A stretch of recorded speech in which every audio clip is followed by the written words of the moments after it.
Ayan, pupunta po kami sa Lidl. Mamimili po kami ng pang gawin naming sinigang. Limpo, gagawin po naming sinigang po ngayon kasi doon po kakain si Aisa. Ayan, kababayan, galing na po kami sa grocery.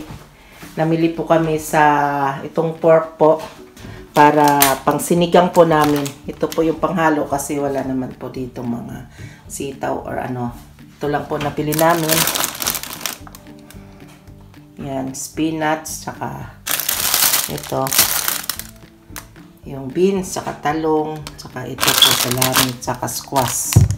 Yan po. Saka pumili po kami ng flowers. Yan. Tingnan na lang po ninyo yung pagluluto. Ito pala kababayan, yung sinigang. Ayan po. Galing pa po namin yan sa Philippines. Binili po namin, binaon dito. Yan yung ihalo namin sa sinigang natin. Yan po. Gasan po natin yung binili po namin limpo. Ito po. Yan po. Ito po itong ano niya. Balat kasi para mawala po yung talagang konting dumi po niya sa balat. Yan po. Yan. Yan yung ginagawa ko para siguradong malinis. Yan po.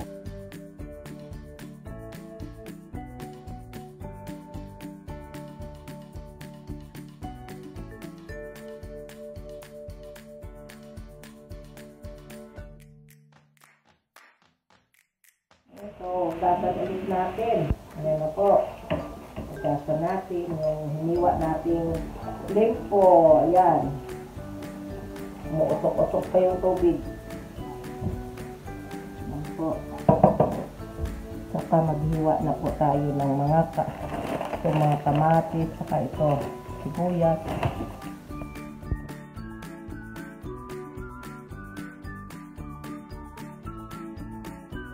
Maghihiwa na po tayo ng sibuyas para ihalo po natin sa sinigang. Saka ito po, kamatis. Anihin po natin. Hiwain din. Ito. Halo po natin sa gagawin po natin sinigang. Saka ito po kasi naglalagay po ako ng luya sa sinigang ko. Konti lang para medyo hindi masyadong mahuhang ng konti lang linalagay ko para tanggal medyo ano lang, tanggal babo yung medyo lulang sa mga karne o sa isda. Kaya ito yung ginagawa ko. Lagyan ko po ng loya. Yan po. Saka pamienta. Mamaya na po itong pamienta. Ilalagay ko. Yan. Ito po yung ingredients po natin sa sinigang po natin. Antay natin kumulo. Ay ilagay muna natin itong mga ingredients natin. Itong unahin po muna natin itong luya. Ito po. Saka kamatis. Saka itong sibuyas po. Ayan. Yan. Saka konting pamienta po. Mamaya nalagyan ng green chili. Po. Yan lang muna yung natin. Saka ito po yung panghalo ko namin dito dahil wala namang sitaw. Ito po beans, saka ito po spinach. Yan po kabayan, kasi po kumulo na po yung natin, yung tubig. Ilalagay na po natin itong hiniwa po natin baboy. Yan. Yan po. Yan. Tapos antayin na lang po natin kumulo ito hanggang lumambot. Tapos lalagyan po natin ng mga panghalo po niya. Saka yung mga itong binisiwain po natin. Saka itong spinach. Tapos saka natin ilalagay pag bago patayin yung apoy. Saka itong sinigang para hindi masyadong ito kasi pong spinach madali po itong madurog. Kaya kailangan patayin mo na bago ihulog yung yung mga spinach na to para masarap pa po yung lasa. Ayan, tingnan na po natin yung niluluto po nating sinigang. Kumukulo na po. Anuhin po natin. Haluin po. Ayan po. Ayan. Maano na po yung inano nating sinigang niluluto. Ayan. Maganda na po yung ano niya. Ayan. Kumukulo na po. Takpan po natin. Siguro pa mga 20 minutes pa po to. Kasi ano pa. Ayan.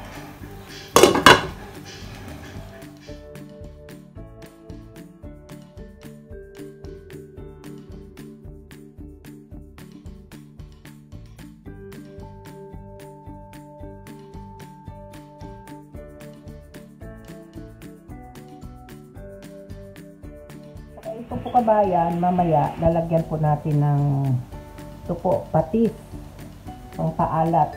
Pero dadagdag pa rin po tayo ng salt mamaya, pang pasarap lang ba to. At saka ito po, yung imbis, ano po yung bitsin or ano ba yon, yung mga ingredients po natin doon sa Pilipinas na magic sarap, ay ito na po yung ginagamit kong pangpalasa po sa ano natin, sa sinigang or kung ano pong niloloto. Ito po, 1 teaspoon sugar brown. Ito po yung pangpaano ko, pangpalit po sa magic sarap po namin. Yan po. Mamaya po, ihalo po ito. Mga kabayan, mayroon pa palang isang kulang na ingredients po dito sa niloloto natin sa sinigang. Yung ano po ba, yung labanos po. Saka yun po, naghahanap po kami rito kaso wala po kaming mahanapan pong mabilhan pa kasi bago doon po sa Brexton nakakita na po kami marami doon nabibila na labanos. Kaso dito wala po, kaya yung kulang nito, yun sinasabi ko kagad sa sinigang na to, yung labanos po saka gabi po. Baka sa sunod na lang po ulitin po natin. Kasi yun talaga kailangan maging kompleto po sana kabayan, kaso lang yun nga, kulang pa. Titingnan po natin. Ayan na po. Medyo malapit na po ito. Kaya, antay-antayin na lang po natin. Ngayon po, kabayan, maglalagay na po tayo ng konting asin po. Yan. Para makasip-sip po yung laman ng baboy doon sa ano na to, sa asin. Tapos, maglalagay po tayo ng patis. Yun. At lagyan po natin ng konting sugar po itong ano natin, sinigang. Ito po yung kapalit ng ano po, yung magic sarap po. 1 spoon lang po. Yan po. Tapos po, antay-antayan lang po natin na kumulo. Tsaka ilalagay po natin yung itong ano, beans. Kasi walang sitaw dito, beans na lang yung gamit namin. Tsaka itong ano po, spinach. Ihuli natin itong ihulog kasi pag ihulog itong sinigang na mauna dito sa mga ano, pangit po. Dahil parang naninilaw po yung ano niya, yung mga dahon. Yan. Ito na po. Lang ihulog na po natin yung ano, itong beans. Yung una po, itong beans. Yan po. Kasi medyo matagal-tagal po itong mas mauna tong madurog pag iuna yung spinach. Pakuluin lang natin konti. Saka ito pala kabayan, maglalagay na po tayo ng sinigang sampalok original. Kasi para makatuhot na rin sa ano to, sa laman po ng baboy. Ito po, dalawa po tong lalagay ko kasi maliliit lang to eh. Small. Yung mga galing pa po to sa Philippines na mga sinigang namin. Ito po, ayan. Yan po oh, yung ano niya, beans. Medyo konting dark green na. Yan po. Pakuluin lang po natin ng mga 2 minutes. So, kabayan, lalagay na po natin yung spinach. Kasi yan po yung spinach po dito. Yan. Wow, kabayan. Medyo ano talaga, press na press po to. Kabibili lang kasi namin to sa Lidl. Yan po. Yan lang. Hindi na natin anuin, luwagon. Hindi na natin anuin para hindi madurog. Yan lang. Pag kumulo to, okay na po to kabayan. Pwede nang kumain po. Magbukbang na lang tayo. Ay, konting ano pala, pamienta. Nalagyan ko na to kanina kaso konti.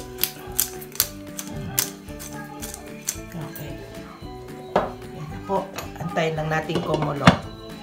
Po kabayan, kumulo na po itong ano natin, sinigang. Kaya papatayin ko na po to. I-transfer ko na lang po sa kabila. Para walang init kasi ano po to madurog yung ano, yung spinach.